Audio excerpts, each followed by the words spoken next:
Honeybees are fascinating creatures for a number of reasons. Their incredible work ethic, the sugary sweet syrup they produce, and their intricate social structure. But another reason is that honeybees are, in fact, excellent mathematicians. Scientists claim that tiny insects can calculate angles and can even comprehend the roundness of the earth.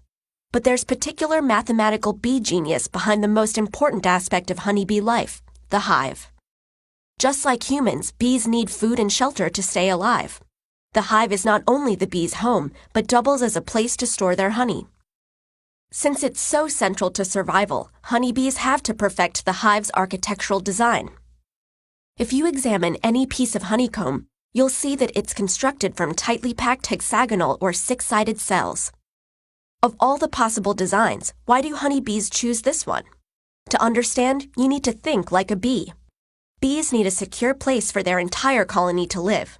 Similarly, there needs to be a place where their nectar can be stored and ripened suitably, until it turns into honey. That means there's a need for some serious space efficiency. A good solution is to build little storage units or cells just big enough for a bee to fit into, which can also double as the containers in which nectar is stored, the bee's very own honey jars. The next thing is to decide what the little cells should be made out of. Bees don't have beaks or arms to pick up things, but they are capable of producing wax. The thing is, producing it is a lot of hard work. Bees have to consume 8 ounces of honey to produce just 1 ounce of wax, so they don't want to waste it. So they need a design that allows them to store the largest possible amount of honey using the least amount of wax. What shape does that? Imagining for a minute that all bees had to attend Architecture Academy and go to math class. Let's say they asked their geometry teacher, what shape would give us the most space to store our honey but require the least amount of wax? And the geometry teacher replied, the shape that you're seeking is the circle, leaving the bees to return to their trial construction site and begin building their honeycomb using circular cells. After a while, some of them might have noticed a problem with their design. Small gaps between the cells. We can't even fit in there. That's wasted space, they might have thought. So, ignoring the geometry lesson and taking matters into their own hands, the bees went back to the drawing board to rethink their beehive design. One suggested triangles. We can use triangles, look, they fit together perfectly.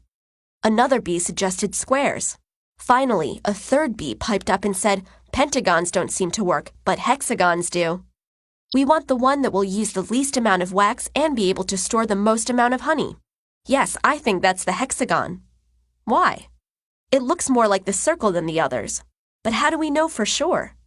To find out, the industrious insect architects calculated the areas of the triangle, the square, and the hexagon and found that the hexagon was, in fact, the shape that gave them the most storage space.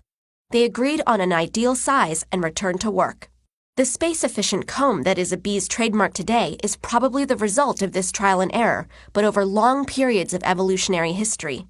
However, it paid off.